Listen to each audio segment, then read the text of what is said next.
ce qui nous a intéressé dans Amanode, c'était d'avoir quelque chose qui soit intégré dans Blackboard et intégré même au niveau du document directement.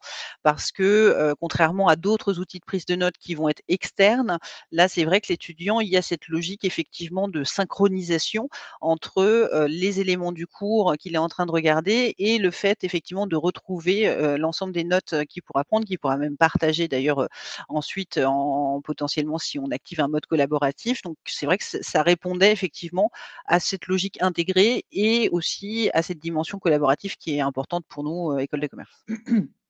OK. Alors, de la part de nos étudiants, on n'a pas fait de formation en présentiel, nous n'avons pas eu besoin. La simplicité de l'outil fait que ça a été très vite adopté.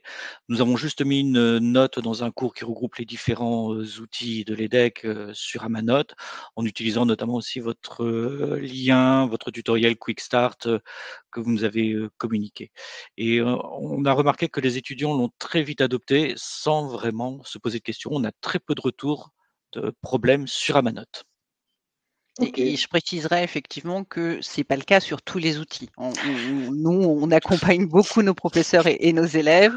On a des tutoriels à peu près sur tout. On fait des ateliers pour beaucoup de choses et c'est vrai que c'est peut-être un des outils sur lequel on a eu, cette très bonne surprise de voir que, on l'a lancé et en fait, on nous a dit: «Ça fonctionne. Non, non, c'est simple» et Stéphane, sur d'autres formations, avait posé la question aux étudiants de leur dire: «Tiens, il y a Amanos qui a été mise en place. Est-ce que vous avez des questions particulières?» «Oh non, non, c'est bon, on a trouvé». Mmh. Donc félicitations parce qu'effectivement la prise en main quand vous dites qu'elle est simple, elle est vraiment simple. Je l'ai déjà dit, oui, c'est un queen puisque i de notre côté, on va dire de côté, équipe, l'installation a pas été fastidieuse, ça a fonctionné rapidement.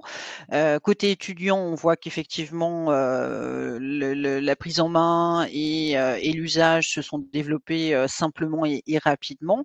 Après, c'est des choses qui peuvent encore évoluer. On a eu là une demande d'une professeure qui voudrait le tester, pour voir peut-être pour un autre usage, pour voir pour un usage pédagogique. Donc on vous en a pas encore parlé Antonello, mais on verra ça ultérieurement. Mais ce qui montre aussi que voilà, ça veut dire qu'elle a bien remarqué qu'il y avait une utilisation des étudiants. Donc je pense qu'effectivement, vous allez sûrement parler des développements, que vous allez faire avec l'IA, mais c'est vrai que voilà, je pense qu'il y a encore des usages qu'on va pouvoir, potentiellement développer avec cet outil qui sont intéressants et puis, dans cette logique-là, quand l'étudiant est acculturé à un outil, quand il se sent à l'aise dessus, c'est plus facile finalement de développer des nouveaux usages que d'aller lui rajouter encore un nouvel outil, un nouvel outil, un nouvel outil. Donc pour ça, oui, je parlerai clairement de Quick Win.